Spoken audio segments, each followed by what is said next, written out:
Osoi, release Cop Shakur. Set my boys free. And if you don't do so, we are coming for you.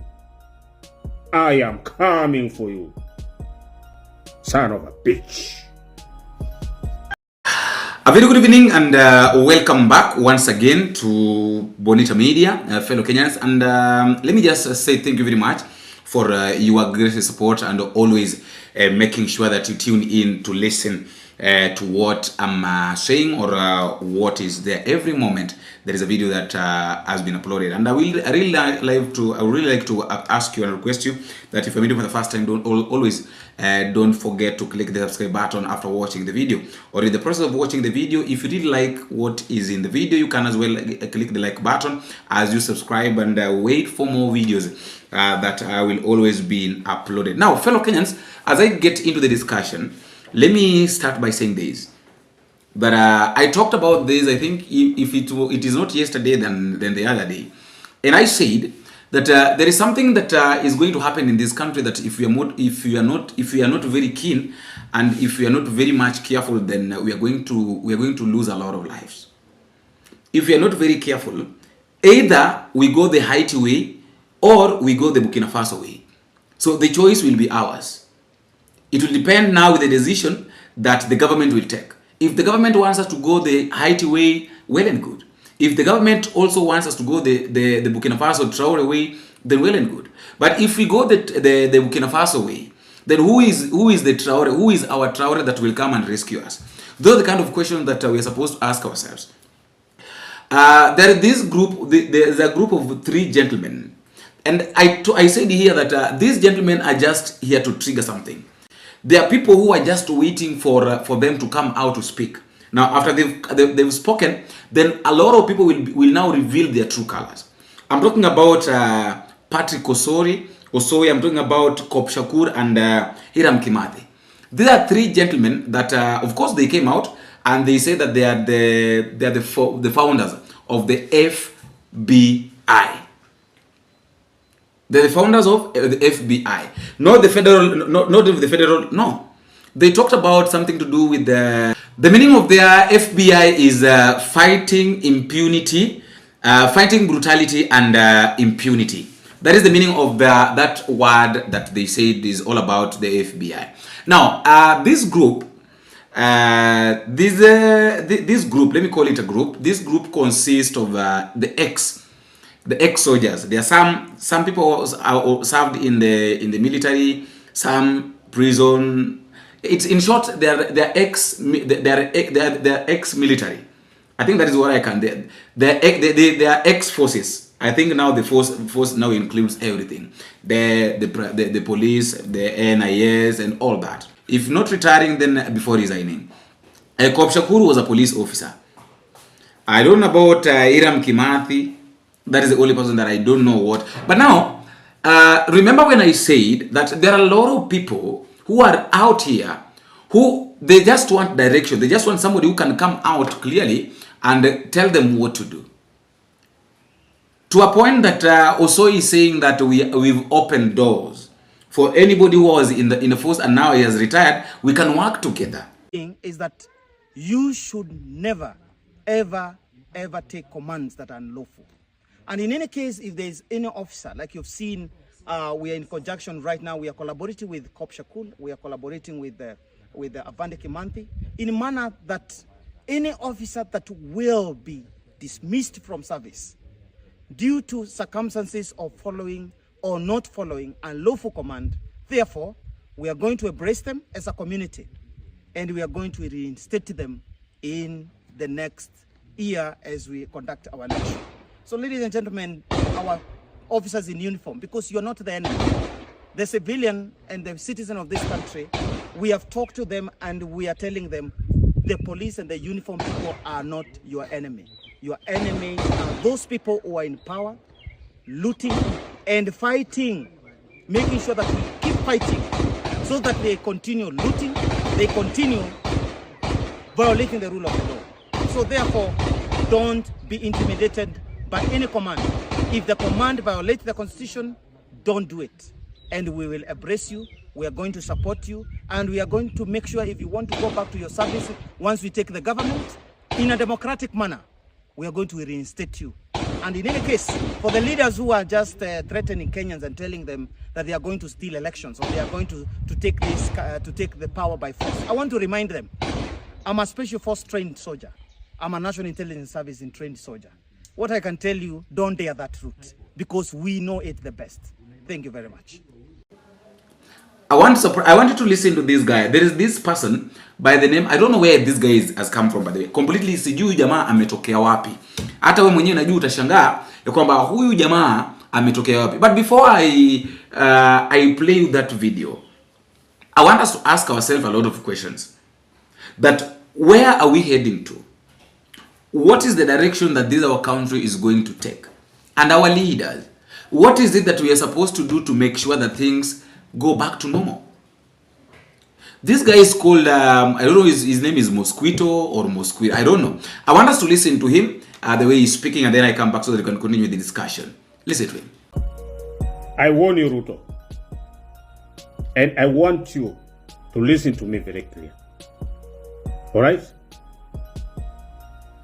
I want you to listen to me very clear, without fear or favor. I've been warning you, but you are taking it as a joke. And this is the last warning. Release Patrick Nyambaka Osoi. Release him. Release him. Release Cop Shako. Don't tamper with the cops. We have so many comrades outside there. You don't know. And I warned you before, and I told you this. We as a forces, we are tired. And we will fight for our own people. We will too. I've said this, that we are not Gen Zs of threatened, shoot to kill. We are not civilians. Our ways are different with your way. When times comes, it's now coming. Release those two comrades with immediate effect if you want peace. And if you don't want peace, remember, Kenya Prisons X are coming for you. KDF X are coming for you. Kenya Navy X are coming for you. Kenya Air Force X are coming for you. Kenya Police X are coming for you. GACU are coming for you. AP are coming for you. Don't try the fire. Ruto, you are going over. And we are not going to tolerate your nonsense. In fact, we are the one who handle power to you. And we are taking it, whether you like it or not. So, consult your CS, Murkomen, with the immediate effect, and the stupid DCIs and the IG to work on this matter with immediate effect. Release Osoi. Release Cop Shakur. Set my boys free. And if you don't do so, we are coming for you. I am coming for you. Son of a bitch. So, fellow Kenyans, you can imagine that that is somebody that is addressing William Ruto and the government. And you can see the composure in that person. He's not even tense. The person is very much confident. He knows, this guy knows what he's doing. Hana pressure. Yani jamaa kabisa hana pressure. Hata jinsi ambavyo anazungumza unaona kwamba wenyewe huyu jamaa naye amejipanga vizuri. The guy has got no pressure. The guy yani is just, in fact he's saying that release them, release my in short it's like you can say that is the barbecue of this FBI. You know, yesterday I told you that this team, there are a lot of people who are hiding. This one is just a face. This one is just a face. But now the real founders of this group, ni kama hata huyu Mosquito hata sio founder. They are founders. Now, if you want to know that we are, you know, one thing I can say, fellow Kenyans, is that, you know, sometimes unashindwa hata unaweza ukazungumza, unaweza ukasema nini, because jinsi ambavyo mambo yanaendelea, wakati mwingine unashindwa, you ask yourself that where are we really heading? One thing I have to say is this, that people like Murkomen, people like William Samoei Ruto, please just calm down and do what is necessary. Remember, when now these people will be taking over, they have guns. These people have got weapons. They have everything, because you can't tell me that our want weapons. They have weapons. There are some characters whom I saw online that they are calling themselves forces fighting police brutality, and yet they were carrying guns and dressing using jungle attire, trying to intimidate the people of Kenya. I want to tell this: all police officers who are out of service, all military officers who are out of service, they have a greater responsibility than a civilian, and we will put them under very strict surveillance, because those are persons who are highly trained by the government of Kenya on the use of arms. And once they start threatening the public and threatening government, we consider that subversive activities. And I'm glad that the DCI has investigated, arrested, charged some of them, and must be dealt with. We know they are establishing a military wing of their political activities. We will not allow that. Let me be very clear. Those officers who are doing politics in office or exiting office to go and carry out criminal activities must be dealt with family. In fact, si tuliona kwenye video zao wakizungumza, they have weapons. And in fact, when I don't know, I think it was Kopshakuru who was saying that we were taught college that kwamba bunduki sio ya kuua watoto. Bunduki ni ya kuweka security. College we are taught, tulifunzwa hii bunduki ni ya kuprotect life ya mwananchi, ni ya kuprotect Mkenya, si ya kuua mtoto, si ya kuua mtoto wa 17 years, si ya kuua mtoto wa 12 years vile Ruto anatumia polisi kufanya. So this is a message to all the uniformed officers out there. You are given this weapon to protect, not to kill. Yeah. So tell me that suppose something happens today, and maybe they decide that now they want to turn this country upside down. A lot of people are going to lose it. Kuna wale watu ambao wanafanya biashara. Kuna wale watu ambao they are businessmen. There are people who they are hawkers. The people kuna mtu ambaye anategemea tu ile shilingi 50 ambayo atakuwa anapata kila siku. That person will be affected. There is also another person who depends only on maybe ameenda town, amefanya kuna wamama pia ambao wametegemea kwenda kufulia tu watu, as long as they put something on the table. What will happen if this team now decides to take over? What will happen? So this issue ya kina Murkomen kujipiga kifua kusema kwamba they are the people that are supposed to be listened to, it is high time these guys stop this behavior of thinking that they are the only people who are supposed to be heard. It is high time these people realize that the direction that this country has taken, it is beyond them. They cannot control this country anymore. This country cannot be controlled by this government. Haiwezi kaongozwa na kifua. You can't control this country assuming that you have a tough. No. It is high time these people calm down.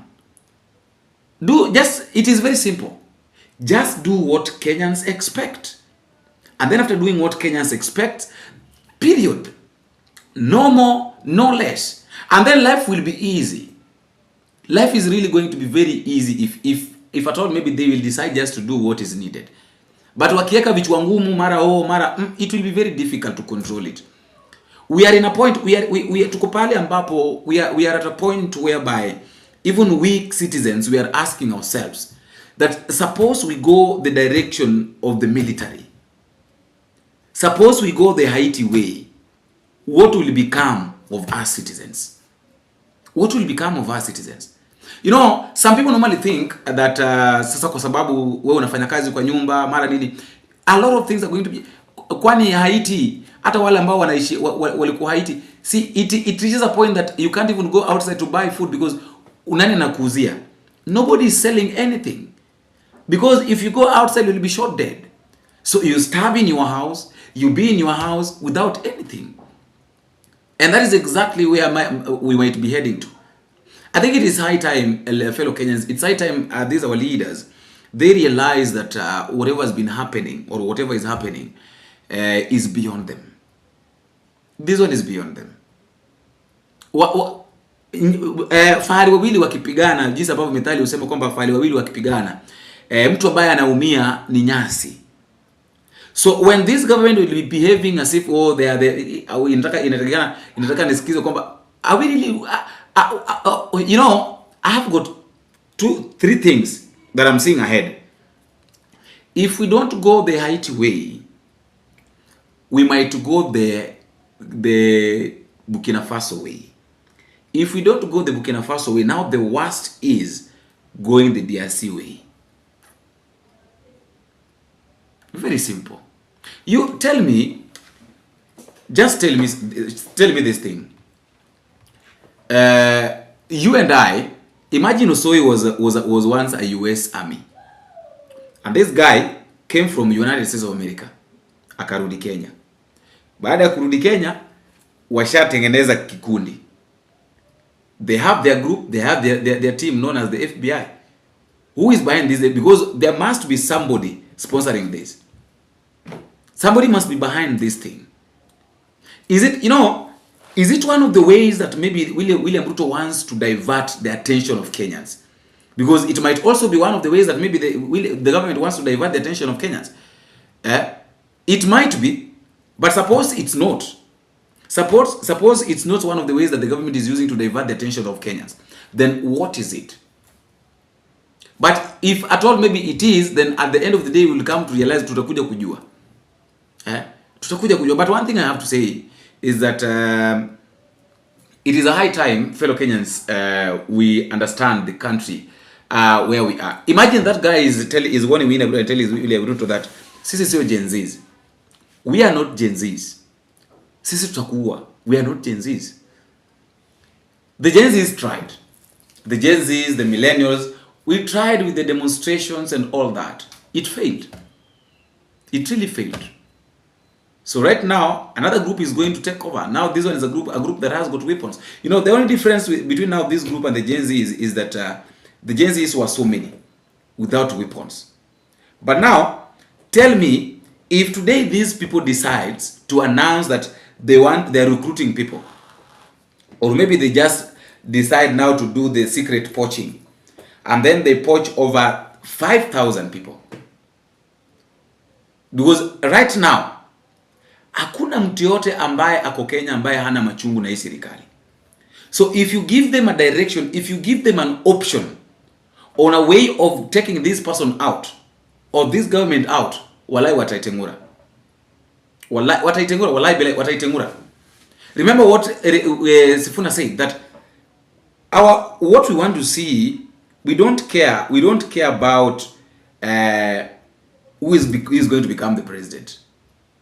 But our main target, what we want to see is that either ways William Ruto must go home. Whether it goes the military way, whether it goes through the election, at the end of the day, in fact, even Rigathi Gachagua said that I might not be the president, but kile ambacho tuko nacho ni ya kwamba Ruto lazima aende nyumbani. So if we've reached that point, fellow Kenyans, kama tuko hapo, what do you think is going to happen really? That is exactly where we are right now. That is exactly where we are right now. It is so shameful and so painful that even the government cannot even listen to what is happening. Cannot listen to what is happening. So I don't know whether the government wants these people to take over. I really don't know. I really don't know. So guys, that's just my thought, and that is all out for today. Let me know what you think in the comment section. And please don't forget to drop me a comment and tell me what you think and where exactly you're watching this video from. Until we meet again, I have been your host, Boniface.